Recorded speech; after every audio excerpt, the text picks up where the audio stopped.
E aí, alunos, beleza? Tudo bom com vocês? Mais uma vez, Fernando Gonçalves, Geografia, tamo junto, área de Ciências Humanas. Bora mais para uma videoaula. Tem mais videoaula no meu canal, se vocês quiserem, fica à vontade, dá uma passadinha lá. Eu creio que vai ser de bastante conhecimento. Nessa videoaula nós vamos tentar falar um pouco para vocês sobre as regiões mundiais, mais puxada por uma questão de geopolítica, tá? Nós vamos ver que tem a geopolítica. E tudo hoje nós vamos ver que essa disputa, essa estratégia por poder, por soberania. Nós vamos ver que o mundo ele passou e passa por essa política, onde um país ele é referência para o outro país, tá? Então nós vamos abordar isso aí. Você vai ver muito nessa videoaula falar sobre muito mundo bipolar, sobre Guerra Fria, sobre essa questão de um período histórico mesmo, sabe? Onde o mundo ele passou por essas contenções, essas dificuldades, essas divisões, tá? Esses conflitos. Mas sem enrolação, bora para a aula? Tamo junto? Nós vamos ver que o mundo ele tem uma divisão. Ou se fala nos 4 hemisférios, norte, sul, leste, oeste, ou ocidental, oriental, tá? Você vai ver também que a gente passa por uma divisão norte e sul, tá? Lá atrás, ou no início eu falei que nós temos o mundo bipolar. Nós temos hoje, ou temos no passado, dois sistemas de governo que ele imperou, que ele governou, que ele comandou, tá? Se a gente for lá na Guerra Fria, nessa busca de ideias, ou de uma corrida por uma arma mais forte, nós vamos ver que o mundo ele se dividiu em capitalismo e socialismo. Mas nesse momento, nós vamos perceber, nós vamos entender que o mundo está dividido em norte e sul, ou seja, acima, na área norte do mundo, eu tenho os países capitalistas ou os países mais ricos do mundo. Eu tenho na parte sul, periférica, ou na parte sul, os países emergentes ou em desenvolvimento. Logo, eu preciso de entender que essa divisão norte-sul aí, ela provocou uma desigualdade, uma disparidade entre a economia do mundo? Provocou sim. Por exemplo, país ao norte, ele é mais capitalista, ele é mais desenvolvido ou desenvolvido, ele tem uma tecnologia mais aprimorada, mais de ponta. Então, a população acima, na parte norte do mundo, eu vou usar esse termo, boa parte dela, eu vou usar esse termo talvez um pouco não legal, mas para entender, elas é a parte rica ou a parte nobre, vamos dizendo assim, tá? A parte do sul, a parte inferior aí, você vai pegar os países mais emergentes. E boa parte desse país emergente é considerado subdesenvolvido. É a parte pobre, vamos dizendo assim, tá? Ah, Fernando, o Brasil é rico? É.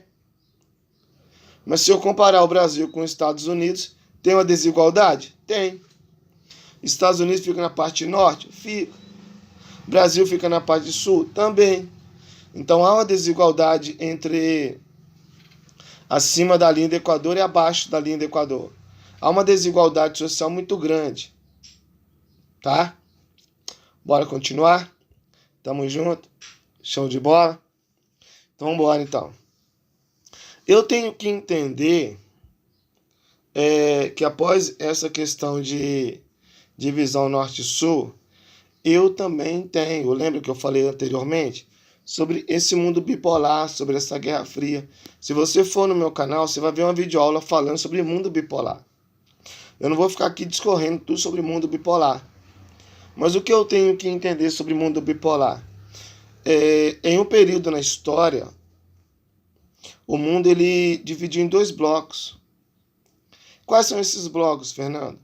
Estados Unidos e seus aliados, extremamente capitalista ou sistema capitalista, e a União Soviética, do outro lado, o outro bloco, extremamente socialista e seus aliados. Então, nesse período, teve essa guerra de ideia, ou a Guerra Fria, guerra de ideologia, corrida armamentista, corrida espacial e outra série de outras coisas que aconteceu nesse período. Uma videoaula no meu canal, você vai ver isso aí. Então, Fernando, para que isso? Quando eu volto na geopolítica, eu vejo que cada país ele quer ser referência para o mundo, politicamente. Os Estados Unidos, com o sistema capitalista, a ex-União Soviética, com o sistema socialista. Quer ser referência. Então veio essa guerra de ideia, veio esse período aí. Mas, Fernando, o que é mundo bipolar? O que é essa ordem bipolar? Ou multipolar? Vamos tentar entender, então. A União Soviética, nesse período, ela queria, de uma certa forma, ser imponente. Então ela cria, ou ela estuda, vive o sistema socialista administrativo, ou seu país, e deseja que o mundo copie o seu modo de política socialista. Da mesma forma, os Estados Unidos, capitalista, deseja que o mundo copie o sistema capitalista. Então, nada mais é do que os Estados Unidos, com seus aliados, defendendo, adotando um sistema capitalista, União Soviética, com seus aliados, nada mais é do que adotando, tendo um sistema socialista. Isso foi o mundo bipolar, ou a ordem bipolar, ou o mundo bipolar. Tá? Posso continuar? Bora lá? A gente vai ter uma questão de empresa global. Quando eu passo esses períodos de Guerra Fria, Primeira e Segunda Guerra Mundial, aí você vai ver no meio dessas duas aí também, em 1945, a Revolução Industrial, nós começamos a ter aquilo que é um sistema globalizado capitalista. Lá na Guerra Fria, os Estados Unidos ele sai vencedor dessa batalha e o mundo passa a copiar, boa parte do mundo passa a copiar aquilo que chamamos de sistema capitalista ou globalização. E começa a existir as empresas globais. Então, nesse mapa, ele coloca para você mundo novo, mundo velho e novíssimo mundo. Na verdade, a globalização, o que ela é? Ela é a união desses três. Lá no texto, você vai saber o que é mundo novo, mundo velho e novíssimo. Então, a globalização é a unificação desses três. Claro, presta bem atenção, é óbvio que com a unificação, gente, tudo fica globalizado. Os países, vou usar esse termo aqui, eles se tornam como se fosse um só. Então é claro que a economia ela vai ser ampliada, claro que os fluxos, as pessoas indo e vindo, movimento migratório, ele vai ser ampliado, lógico, é lógico. Para mim estar em um país como imigrante, eu preciso de ter minha documentação. Logo, se eu tenho a documentação, o país para onde eu vou, ou que vai me receber eu como imigrante, ele tem que ser seletivo. Mas a empresa global, o mundo globalizado, é lógico. Troca de mercadorias, comercialização, influência na economia. Tem. Geral. Hoje, por exemplo, o Brasil, em Mantenópolis, a gente tem influência do dólar. Fernando, mas o dólar é norte-americano? Sim. Nós temos vários moradores de Mantenópolis que moram nos Estados Unidos. Então, a empresa ela para de ser local e ela se torna global. Tá? Então, a gente tem essa influência também. Show de bola? Se tiver alguma dúvida, depois vocês mandam para mim no privado. Bora lá. Nesse período também de guerra, existe uma uma grande explosão.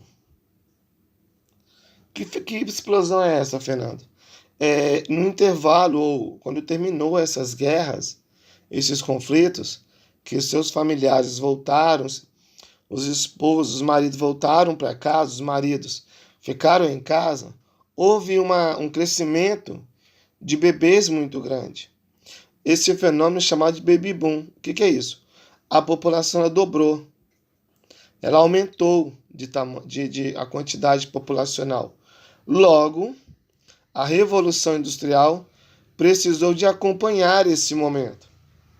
Então, a revolução ou técnico-científico, ele precisou de existir e, acima de tudo, ele precisou de acompanhar a população.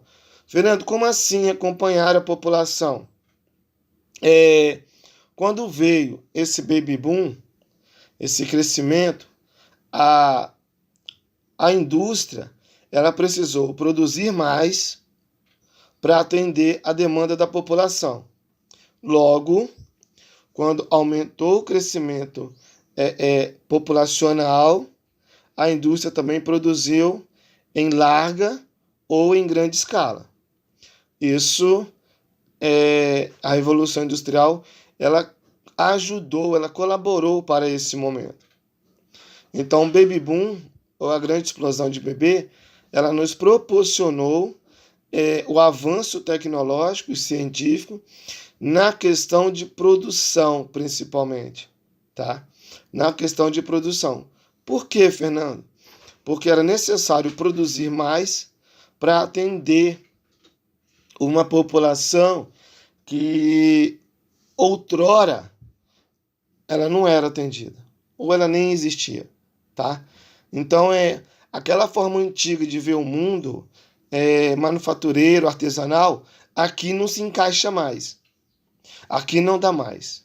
Então, esse problema social, ele supostamente é resolvido quando a Revolução Industrial, ela produziu em larga escala para atender a população maciça.